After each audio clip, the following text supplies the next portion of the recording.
या अय्युहल्लज़ीन आमनू ला तुक़द्दिमू बैन यदयिल्लाहि व रसूलिही सदक़ल्लाहु मौलाना अज़ीम व बल्लगना रसूलुहुन नबियुल करीम। मुहतरम व मुकर्रम रईसुल जामिया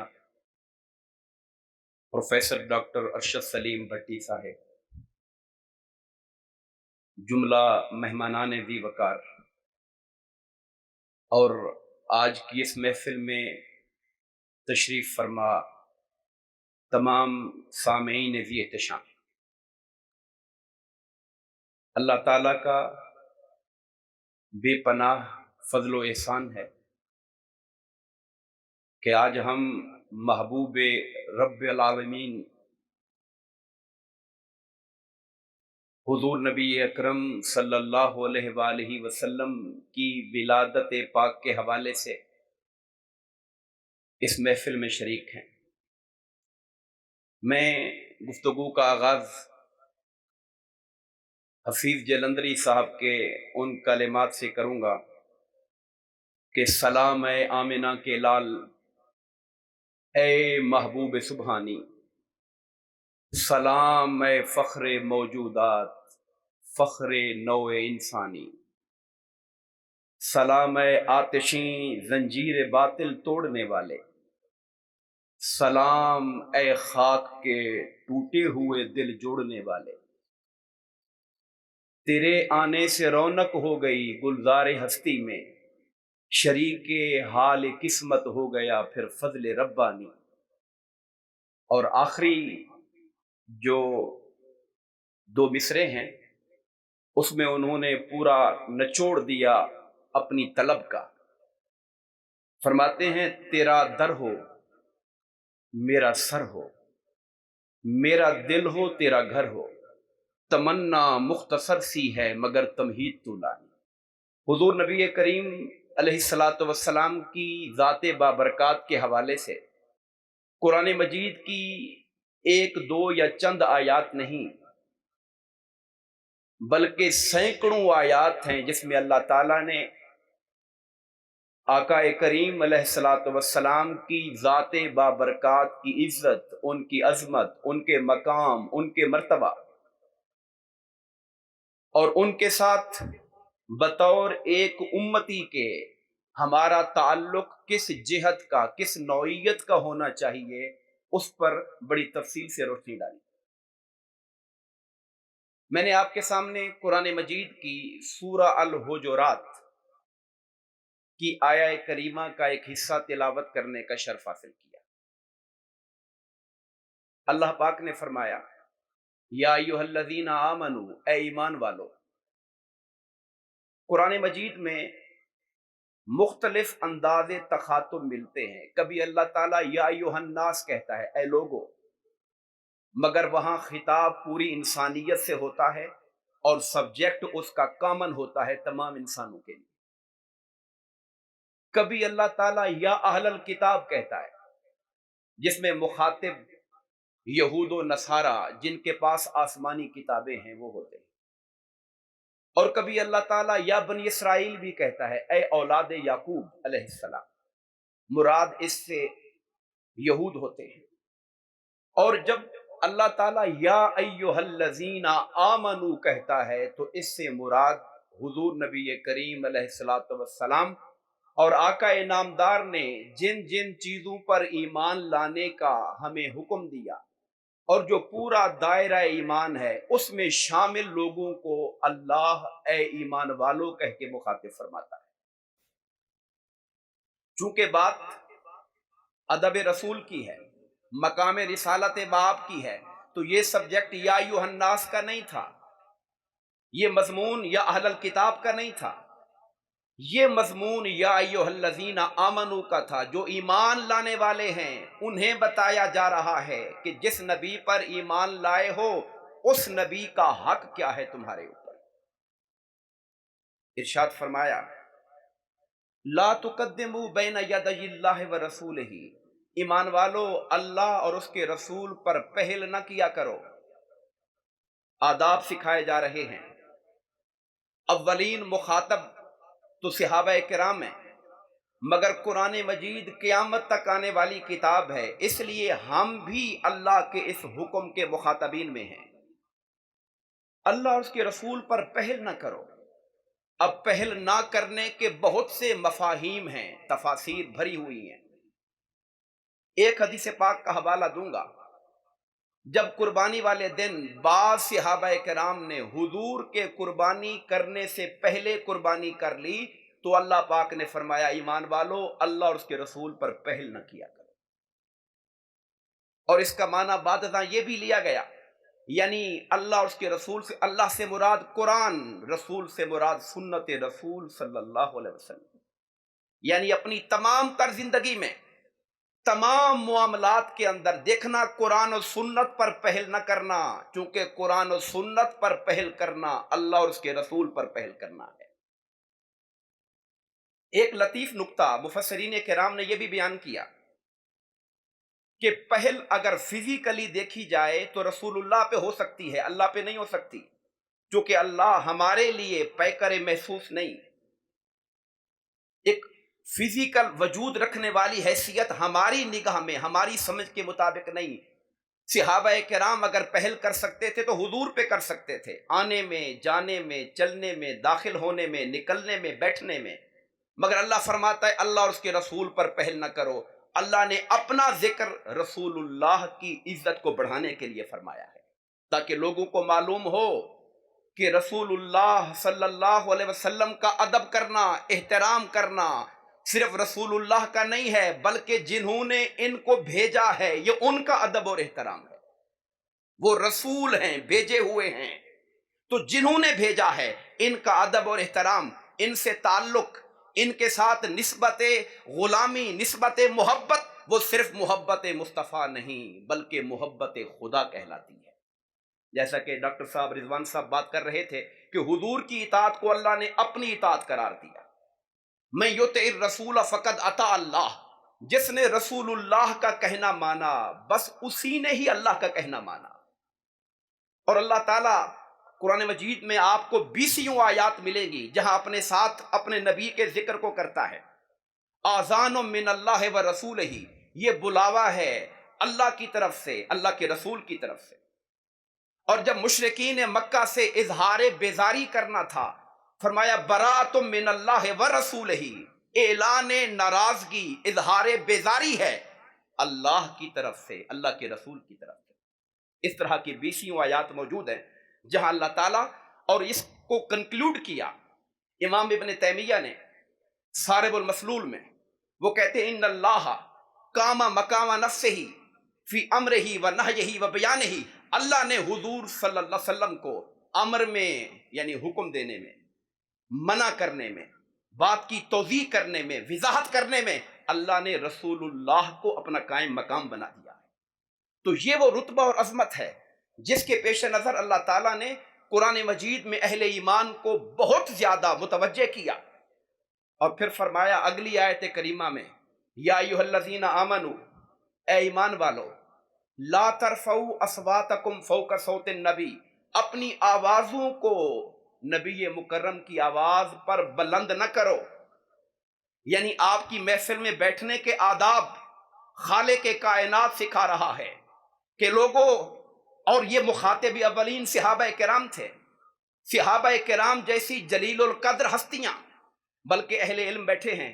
آپ اگر اس کی شان نزول کو اٹھائیں گے، بنی تمیم کا ایک قبیلہ آیا تھا، قافلہ آیا تھا، اس پر امیر کس کو بنانا ہے، اس پر ڈسکشن ہو گئی حضرت صدیق اکبر اور عمر فاروق رضی اللہ تعالیٰ عنہ کے درمیان۔ ابوبکر صدیق کہتے تھے کاکا کو بنایا جائے، حضرت عمر کہتے تھے اقرا بن حابس کو بنایا جائے۔ دونوں نے اپنی اپنی آرگومنٹیشن کی، آوازیں تھوڑی اونچی ہو گئیں، سرکار سے ڈائریکٹ مخاطب نہیں تھے، آپس میں گفتگو کر رہے تھے، اور موضوع بھی دین کے حوالے سے تھا، قومی تھا، بین الاقوامی تھا۔ اللہ پاک نے کہا اس طرح کی صورتحال میں ابو بکر عمر جیسے بھی لوگ ہوں، یاد رکھو بارگاہ رسول ہو تو آواز اونچی نہیں ہونی چاہیے۔ وَلَا تَجْهَرُوا لَهُ بِالْقَوْلِ، اور انہیں اس طرح نہ پکارو جس طرح تم ایک دوسرے کو پکارتے ہو، تمہارا انداز عامیانہ ہو، तुम्हारा लबो लहजा आमियाना हो, तुम्हारे अल्फाज का चुनाव आमियाना हो। आगाह हो जाओ, जब रसूलुल्लाह की बात आ जाए तो अपने हर हर तर्ज अमल पर, लफ्जों के चुनाव पर, लबो लहजे पर गौर करना।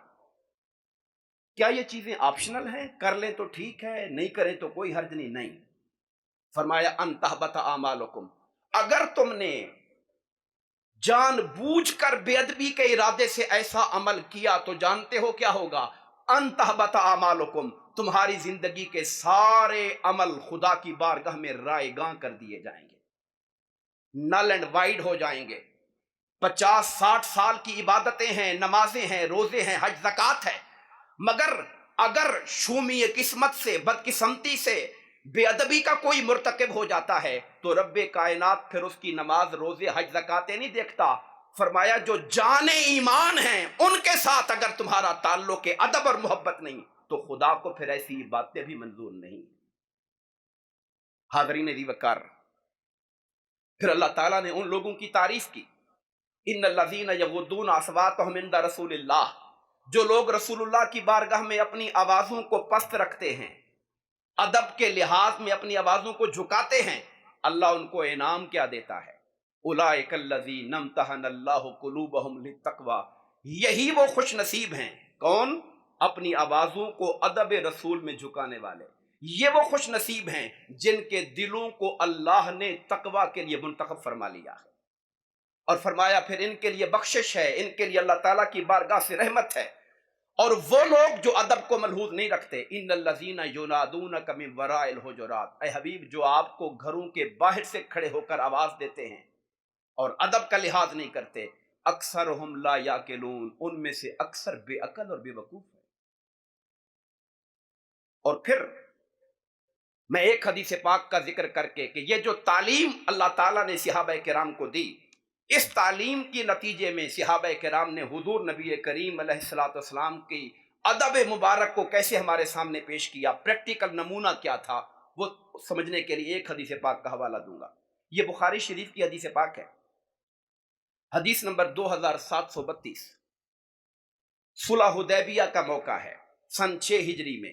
1400 सहाबा किराम हुजूर के हमरा हैं, उम्रा करने का इरादा रखते हैं। मक्का वाले रोक देते हैं, मुज़ाकरात होते हैं ताकि किसी सुलह के ऊपर सेटल कर लिया जाए। तो मक्का वालों की तरफ से कई उनके एम्बेसिडर्स आते हैं, उनमें से एक आते हैं उर्वा बिन मसूद, वो रावी हैं इस हदीस के, मुसलमान हो गए थे। उर्वा बिन मसूद रजी अल्लाह ताला अन्हु, वो कहते मैं कुफारे मक्का की जानिब से आया और मैंने आकर मुसलमानों के हाल और अहवाल को देखा और मक्का वालों को जाकर रिपोर्ट दी। मैं आपके सामने वो अल्फाज पढ़ना चाहता हूं जो हदीस पाक के हैं। जब वो अहलियाने मक्का से जाकर मिले तो उनसे कहा, ए लोगो, अल्लाह की कसम, मैं बादशाहों के दरबारों में बड़े बड़े वफूद का हिस्सा बनकर गया हूं। उस जमाने की जो सुपर पावर्स थी, रूम और ईरान, उनके बादशाह कैसर और किसरा को भी जाकर मिला हूं, उनका दरबार, उनका प्रोटोकॉल भी देखा। हबशा के बादशाह नजाशी के दरबार में गया हूं, लेकिन अल्लाह की कसम मैंने कभी नहीं देखा कि किसी बादशाह के साथी उसकी इस दर्जा ताजीम करते हूं जितनी मोहम्मद के साथी उनकी ताजीम करते हैं सल्लल्लाहु अलैहि वसल्लम।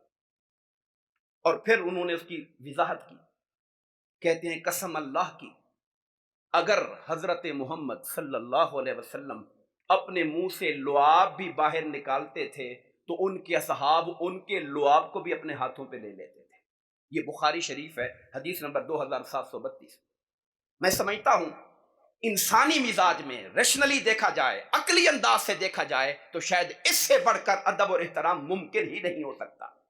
और अगर हम थोड़ा सा तनकीदी निगाह से देखें कि यार ये कैसे मुमकिन है कि किसी के लुआब को उठाया जाए, और अगले लफ्ज भी बुखारी में लिखे हुए हैं, उठा के करते क्या थे? अपने चेहरों पर, अपने सीने पे मला करते थे। मैं हैरान हुआ कि इतना बढ़कर मोहब्बत और चाहत का इजहार कैसे पैदा हुआ। तो मेरे सामने वो रिवायात आई कि खारे पानी का कुआं है जो पीने के लायक नहीं है, सहाबा किराम प्यास की शिकायत करते हैं, मेरे आका लुआबे दहन डालते हैं जिसकी बरकत से खारा पानी मीठा हो जाता है। उन्होंने ये मंजर देखे हुए थे। हजरत जाबिर रजी अल्लाह ताला अन्हु के घर में गज़वा अहज़ाब के मौका पर جب انہوں نے چند لوگوں کے لیے کھانا بنایا اور سرکار پورے لشکر کو لے کر وہاں پر پہنچ گئے، ان سے کہا گھبراؤ نہیں، اپنی ہانڈی کو بند رکھنا جب تک میں نہ آؤں۔ وہاں جا کر لعاب دہن ان کی ہانڈی اور ان کے آٹے کے اندر ڈالا۔ 3000 کے قریب لشکر تھا، چند بندوں کا کھانا لعاب دہن کی برکت سے پورے لشکر کے لیے کافی ہو گیا تھا۔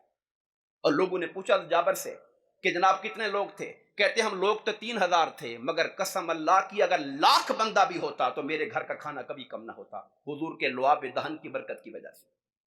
تو میں یہ گزارش کر رہا ہوں کہ حضور نبی کریم علیہ الصلوۃ والسلام کے ساتھ یہ جو تعلق تھا، جو اللہ ڈیویلپ کروانا چاہتا تھا، یہ وہ تعلق نہیں ہے جو از خود پیدا ہو رہا تھا، نہیں، یہ مقصود تھا خدا کا، قرآن کی آیتیں اتاری گئی تھی۔ آپ ایک دوسرا مقام دیکھ لیجئے، یا ایھا الذین آمنو، اے ایمان والو، لا تقولوا رائنا، ایمان والو رائنا نہ کہا کرو۔ یہ رائنا کیا چیز ہے؟ جب حضور گفتگو کرتے تھے تو بعض لوگ جو پیچھے بیٹھے ہوتے یا توجہ ڈائیورٹ ہو جاتی تو اپنی طرف متوجہ کرنے کے لیے کہتے تھے رائنا یا رسول اللہ، اللہ کے رسول ہماری رعایت فرمائیے۔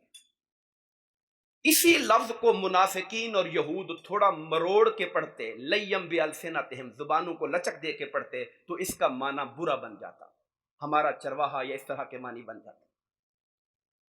رب کائنات، اب بارگاہ رسالت میں آپ کا مقام کیا ہے اللہ کی نگاہ میں؟ رب کائنات نے کہا اے صحابہ تم یہ لفظ بولتے ہو ادب اور محبت میں، تمہاری نیتیں ٹھیک ہیں، مگر اسی لفظ کو کوئی مس یوز کرتا ہے، لہذا تم وہ لفظ بولنا ہی چھوڑ دو جس میں بے ادبی کا شک پایا جاتا ہے، بلکہ کہا کرو انظرنا یا رسول اللہ، ہم پر نگاہ کرم فرمائیے۔ بلکہ فرمایا تم پہلے ہی ہماتن گوش بن کے بیٹھا کرو۔ یہ نوبت کیوں آتی ہے کہنے کی کہ ہماری بات ہمیں دوبارہ بتائیے؟ تو پہلے ہی سراپا گوش بن کے بیٹھا کرو۔ میں ایک اور موقع قرآن سے بتانا چاہتا ہوں۔ سرکار دو عالم صلی اللہ علیہ وسلم کی حضرت سیدہ زینب کے ساتھ نکاح کا ولیمے کا موقع تھا۔ حضور نے صحابہ کرام کو دعوت دی ہوئی تھی ولیمے کے لیے۔ وہی گھر کا حجرہ جس کے اندر سیدہ زینب بھی ایک کونے میں بیٹھی تھی، 10 20 لوگ آ کے کھانا کھا کے جا رہے تھے۔ آخری ٹولی آئی تو کھانا کھانے کے لیے بیٹھی اور کھانا ختم ہو گیا مگر گفتگو شروع کر دی، بات چیت شروع کر دی۔ حضور چاہتے تھے کہ یہ لوگ جائیں تاکہ گھر کا ماحول ایزی ہو، مگر وہ لوگ باتوں میں تھے، ان کا دھیان ادھر نہیں جا رہا تھا۔ حضور اٹھ کر باہر سے چکر لگا کے آئے تاکہ ان کو احساس ہو جائے، مگر نہیں ہوا، بیٹھے ہوئے تھے۔ اور سرکار کے قلب اثر پہ تکلیف ہو رہی تھی، مگر اخلاق انک لعلی خلق عظیم کا جو پیکر تھا وہ یہ پسند نہیں فرماتے تھے کہ میں زبان سے کہوں کہ جی آپ لوگ تشریف لے جائیں، یہ کہنا پسند نہیں فرماتے تھے۔ تو رب کائنات نے قرآن کی آیتیں اتار دیں، اے لوگوں جب تمہیں بلایا جائے تو آ جایا کرو اور گفتگو کرنے کے لیے بیٹھے نہ رہا کرو۔